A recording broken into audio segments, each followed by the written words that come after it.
Smart মানুষ হতে 5টি বিষয় রপ্ত করুন। নাম্বার 1, দামি পোশাক পরার চেয়েও পরিপাটি ও পরিচ্ছন্ন থাকা বেশি জরুরি। কারণ স্মার্টনেস প্রকাশ করতে চাইলে সবার আগে নিজেকে পরিপাটি ও পরিচ্ছন্ন হিসেবে উপস্থাপন করতে হবে। নাম্বার 2, রেগে যাওয়ার মতো কোনো ঘটনা ঘটলে সঙ্গে সঙ্গে প্রতিক্রিয়া দেখাবেন না। শান্ত থেকে পরিস্থিতি অনুকূলে নেওয়ার চেষ্টা করুন।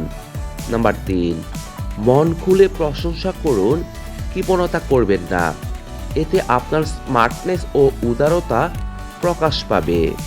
নাম্বার 4, অন্যকে সাহায্য করার মন মানসিকতা তৈরি করুন।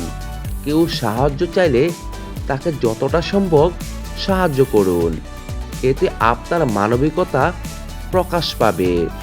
নাম্বার 5, অনলাইনে আপনার যতই পরিচিত বন্ধু থাকুক না কেন, পারিবারিক জীবনে আপনি কতটা সামাজিক, বন্ধু হিসেবে আপনি কতটা মিশুক ইত্যাদি বলে দেয় আসলে আপনি কতটা স্মার্ট।